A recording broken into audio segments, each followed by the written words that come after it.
Welcome to The Explainer. So you're holding some Solana, right? Well, you might just be sitting on some untapped potential. Today, we're going to build a super simple checklist to get you from just holding Sol to actually putting it to work for you through staking.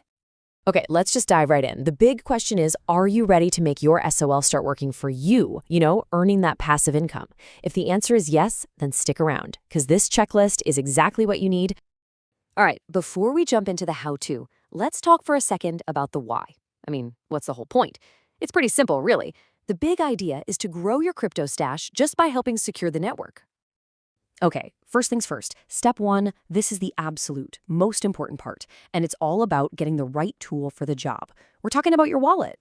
And look, this is super important. Not just any wallet is going to work. You need a wallet that actually supports staking on Solana.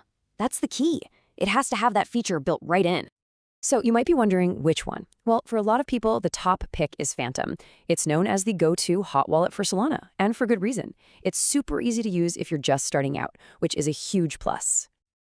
All right, let's move on to the next item on our list, getting your wallet loaded up and ready to go.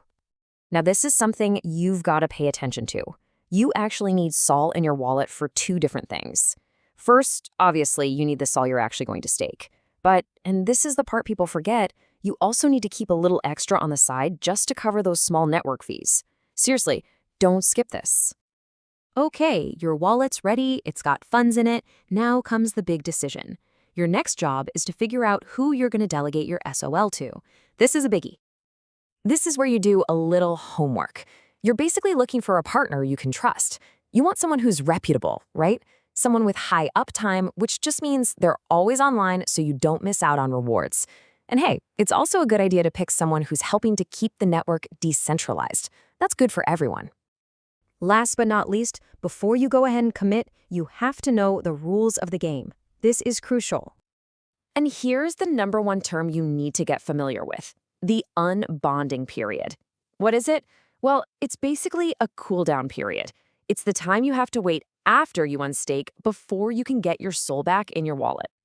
So, the big takeaway here is that you can't just get your SOL back instantly. You gotta know about this locking period before you delegate, so there are no surprises later if you need to access your funds. So, let's just quickly run through that checklist one more time. You've got a wallet that's ready for staking, like Phantom. You've put SOL in it for both the stake and the fees. You've done your homework on a good validator, and you totally get the whole unbonding period thing. Check, check, check, and check.